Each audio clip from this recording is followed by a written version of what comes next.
एक हफ्ता पहले जिला बस्तर, गांव किशनपुर। सुनैना अपनी जिंदगी आम लड़कियों की तरह ही सुकून से बसर कर रही थी। वो अपने गांव की सबसे सुंदर लड़कियों में से एक थी। अरे कुसुम जल्दी करना, घर जाने में देर हो रही है। हाँ हाँ बस हो गया, चल अब। अच्छा एक बात बता, कल तू रात में कहाँ निकली थी? तूने कब देखा? मैं अपने आंगन से सब देख रही थी। तू चुपके से घर से निकली और फिर पता नहीं अंधेरे में कहाँ गायब हो गई। मैं कहीं भी गई थी, तुझे उससे क्या? तू मेरी सहेली है कोतवाल, मेरी जासूसी क्यों कर रही थी? गुस्सा तो जैसे तेरी नाक पर रहता है हमेशा, इसमें इतना बुरा मानने वाली क्या बात है? वादा कर, ये बात तू किसी को नहीं बताएगी। मैं क्यों किसी को बताने लगी? तू बेवजह गुस्सा हो रही है।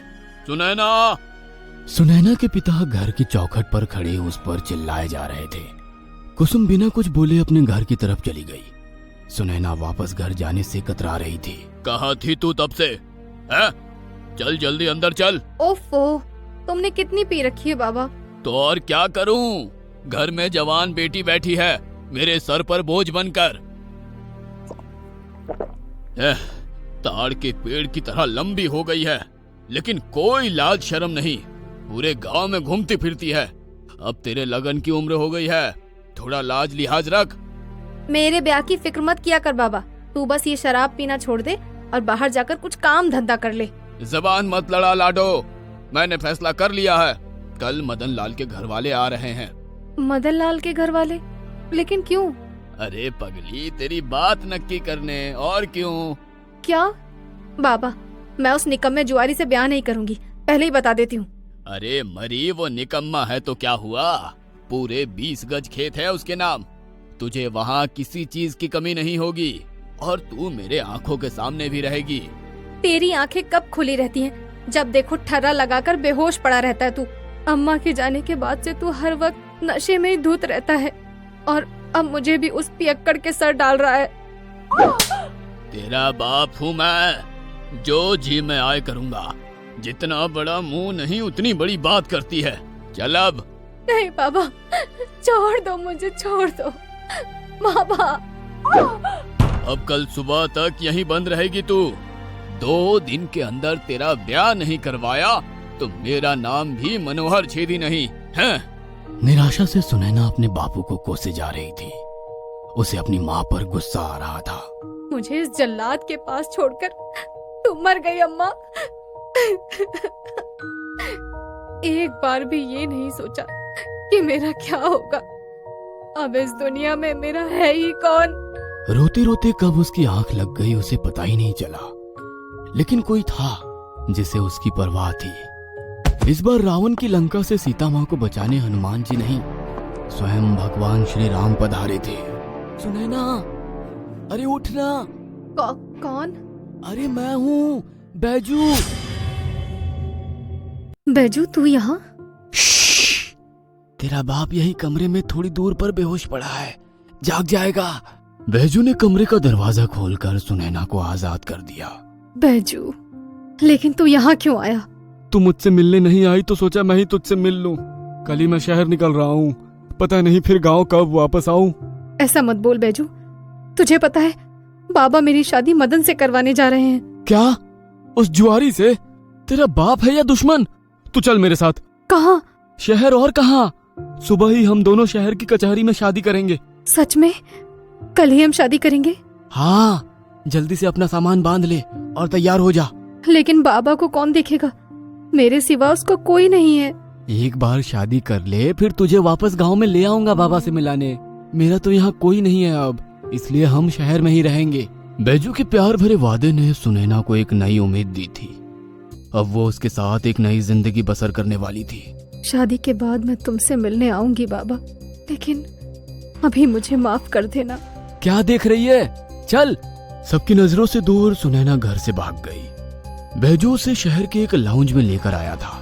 ये कौन सी जगह है? होटल है। आज रात हम यही रहेंगे, कल सुबह होते ही मैं तुझे कचहरी ले जाऊंगा। लाउंज का मालिक उन दोनों की तरफ ही देखे जा रहा था। तू यहीं रुक, मैं कमरे की चाबी लेकर आता हूँ। ठीक है, जल्दी आना। क्या बात है सर जी, आज दूसरे माल के साथ? कौन है ये पटाखा? चुप कर, धीरे बोल वरना वो सुन लेगी। अरे आप बेफिक्र होकर जाइए, मैं कुछ देर बाद आपकी स्पेशल चाय भिजवाता हूँ। क्यों, ठीक है ना? हाँ ठीक है। लेकिन ये माल कहाँ जा रहा है सर जी? कलकत्ता या मुंबई? ये स्पेशल डिलीवरी है, बाद में बताऊंगा। सुनैना चल आजा। क्या बात कर रहे थे तुम मुझसे?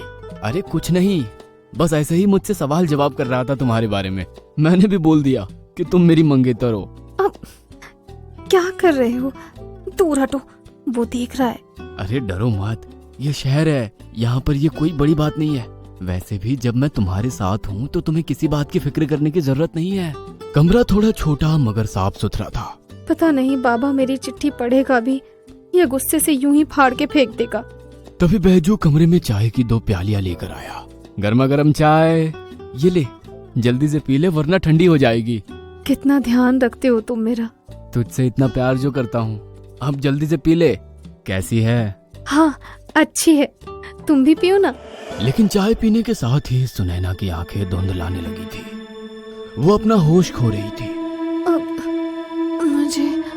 मुझे कुछ ठीक नहीं लग रहा। राणा जी प्रणाम। लड़की कहाँ है बैजू? लड़की तैयार है, आप रकम तो दीजिए। राणा ने उसे ऐसे गुस्से में घूरा जैसे कि उसे कच्चा ही चबा जाएगा। साले, तू राणा जी से ऐसे बात करेगा? अब लोग उनके ईमानदारी की मिसाल देते हैं गांव में। माफ कीजिए साहब, आइए मैं आपको उसके पास ले जाता हूँ।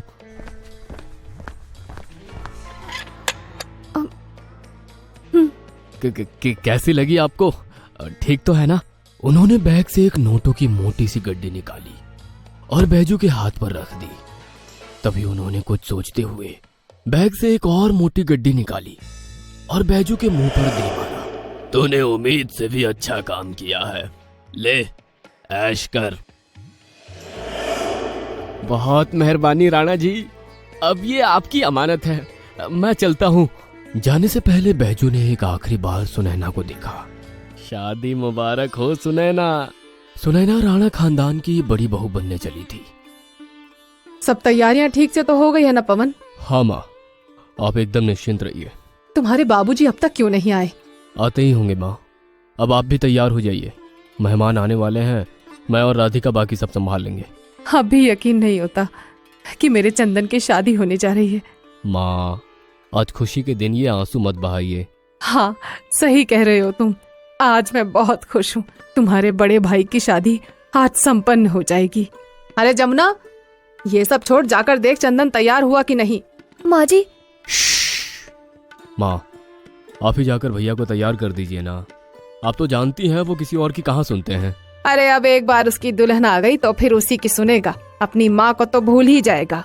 राणा की हवेली भी किसी दुल्हन से कम नहीं लग रही थी, और लगती भी क्यों ना। आज हवेली के बड़े बेटे की शादी जो थी, राणा जी ठाठ से अपनी होने वाली बहू को घर ले आए। बहुत सुंदर, नजर ना लगे। बेहोशी की हालत में ही उसने 7 फेरे संपन्न किए थे। अब वह अटूट बंधन में बंध चुकी थी। उसके मांग का सिंदूर इस बात का गवाह था। विवाह संपन्न हुआ, आज से आप दोनों पति पत्नी हैं। बस बहू, अब इस हवेली और चंदन की सारी जिम्मेदारी तुम्हारी है। हमें निराश मत करना, वरना अच्छा नहीं होगा। हाँ कहे देती हूँ। ऊपर बालकनी पर खड़ा वो साया नई दुल्हन को ताके जा रहा था। क्या सुनैना को उसकी नजर लगने वाली थी? कहानी जारी रहेगी। छोटी बहू, बहू रानी को उसके कमरे में ले जाओ। जी माँ जी। और राधिका सुनैना को चंदन के कमरे में लेकर चली गई। आज हवेली में महाभोज होगा। पवन, सारी तैयारियां तो हो गई है ना?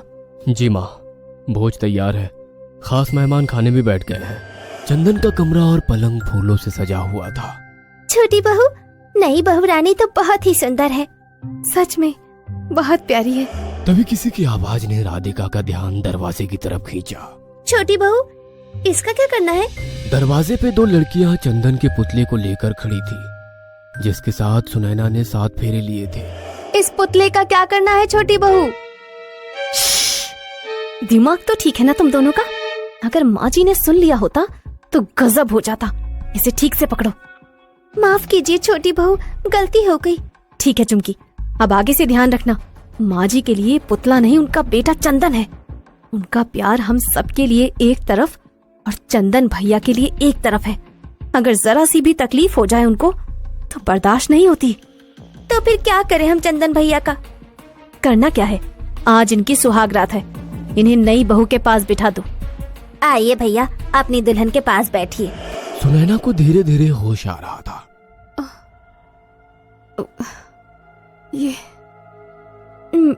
मेरा सर इतना भारी क्यों लग रहा है? अरे छोटी बहू, बड़ी बहू रानी को तो होश आ रहा है। अच्छा तो है, होश में आएंगे तभी तो हमसे जान पहचान बढ़ेगी, और अपने पति से भी, है ना आरती? सही कहा छोटी बहू। आज तो नई बहू रानी की सुहाग रात है। हमने इन्हें इतनी अच्छी तरह से सजाया है कि बिल्कुल गुड़िया की तरह लग रही है। सही कहा तूने, लेकिन इसकी किस्मत पर तरस आता है मुझे। बेचारी लड़की पता नहीं कैसे अपनी पूरी जिंदगी काटेगी इस हवेली में। इससे पहले कि माँ जी यहाँ आ जाए, हमें यहाँ से चलना चाहिए। जी छोटी बहू। कमरे से निकलते ही राधिका ने दरवाजे को बाहर से बंद कर दिया। थोड़ी देर पहले कमरे में हंसी ठिठोली करने वाली राधिका के चेहरे पर ना जाने क्यों परेशानी के भाव थे। ना जाने कहाँ से आई है, जैसे मैं किसी लंबी नींद से जागी हूँ। ये सब क्या है? मैं दुल्हन के कपड़ों में,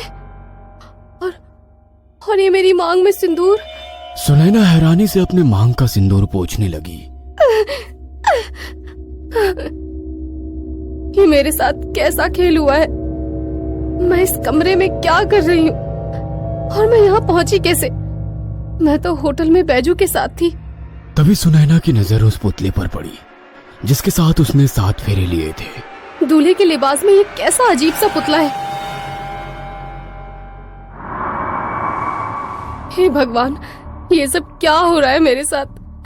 मुझे कुछ भी समझ नहीं आ रहा। कोई है, दरवाजा खोलो। भगवान के लिए दरवाजा खोल दो। मुझे यहाँ बंद क्यों रखा है? तुम कहाँ हो बैजू?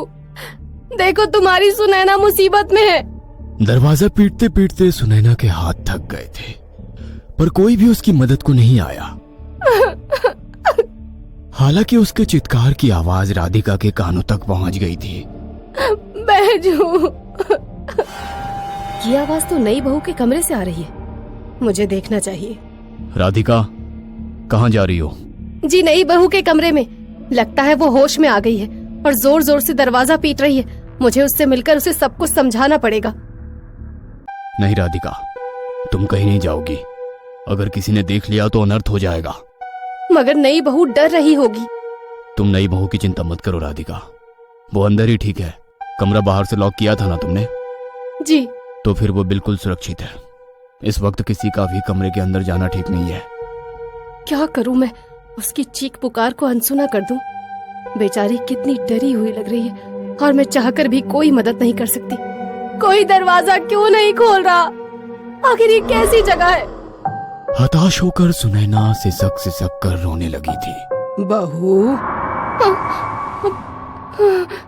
कुछ तो अजीब बात थी उस गुड्डे में। सुनैना को लग रहा था जैसे वो उसे ही घोरे जा रहा था। एक तो ये अजीब सा विशालकाय गुड्डा, पता नहीं इसे दूल्हे के लिबास में क्यों सजाया है। सुनैना ने गुस्से में उस गुड्डे को जोर से धकेल दिया। इसके चेहरे की अजीब सी मुस्कान, मुझे इससे चिढ़ हो रही है। ऐसा लगता है जैसे ये मुझ पर ही हंस रहा है। कुछ देर बाद सुनैना ने कमरे का दरवाजा लॉक कर लिया। किसी भी तरह मुझे आज की रात यहीं बितानी होगी। कल सुबह मैं यहाँ से निकलने की कोई ना कोई तरकीब ढूंढ ही निकालूंगी। पर मुझे याद क्यों नहीं आ रहा, होटल में चाय पीने के बाद से मेरे होश में आने तक मेरे साथ क्या हुआ? सवालों में उलझी सुनैना किसी तरह नींद के आगोश में जा पहुंची थी। वो गुड्डा अब भी जमीन पर ही पड़ा था, लेकिन उसकी नजर अब भी सुनैना पर ही टिकी हुई थी। धागे से बने उसके होठों से उस हंसी में एक कमी सी झलक रही थी, मानो वो सुनैना के रूखे बर्ताव से रूठ गया हो। न जाने क्यों, पर सुनैना को एक अजीब सा आभास हुआ, जैसे वो इस कमरे में अकेली नहीं थी। आखिर कौन है वो जो आ पहुंचा है सुनैना के कमरे में? किसी सरसराहट की तरह उसके पैर पर वो हरकत महसूस हो रही थी। सुनैना को लग रहा था जैसे वो कोई बुरा सपना देख रही हो, एक ऐसा सपना जो बहुत भयानक और डरावना हो। वो सपने में ही बड़बड़ाई जा रही थी। नहीं, पर वो अपनी दुल्हन को डराना नहीं चाहता था। चंदन बुरा। वो सुनैना से दूर हट गया। सुनैना उसी तरह नींद में सोती रही। उसकी सांसें सामान्य हो गई थी।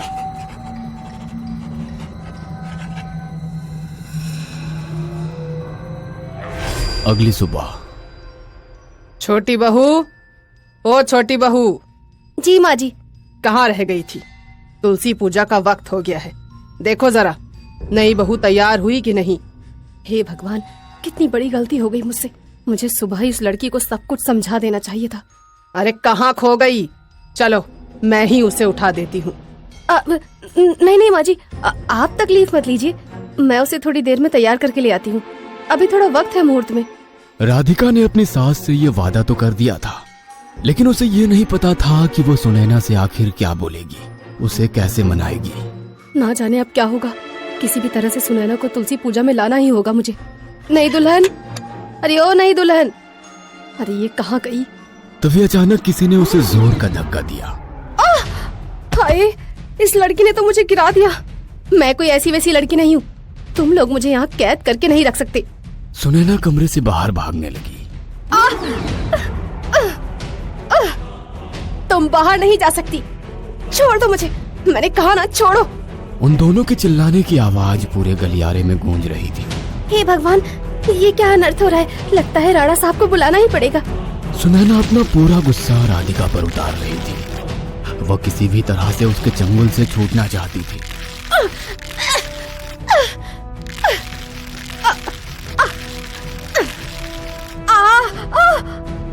अब देखती हूँ मुझे यहाँ से निकलने से कौन रोकता है।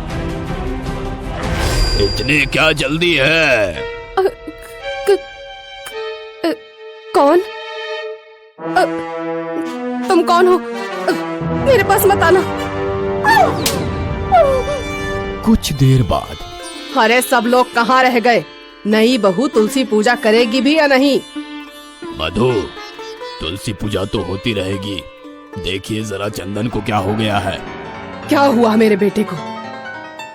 चंदन का नाम सुनते ही मधु दौड़ते हुए उस कमरे की तरफ गई।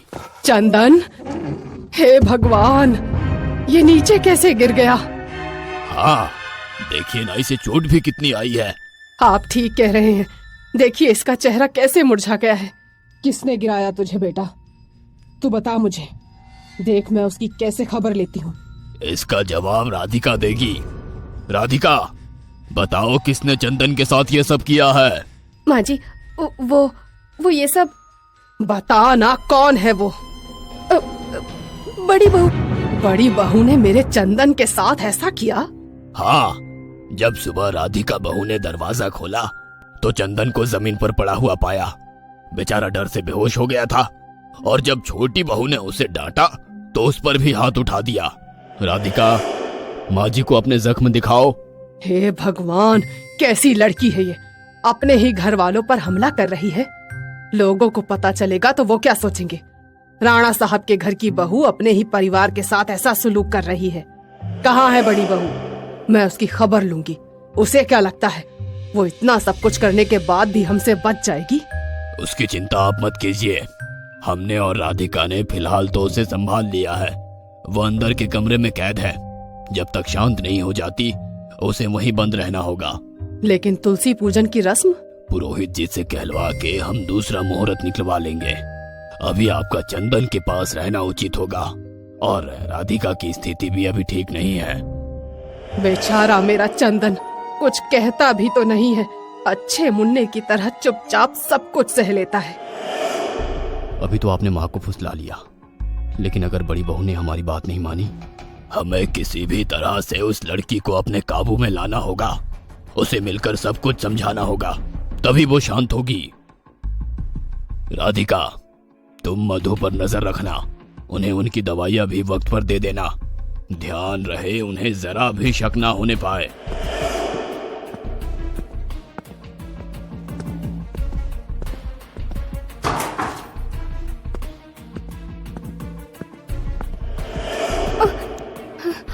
लगता है कोई आ रहा है। उठो लड़की।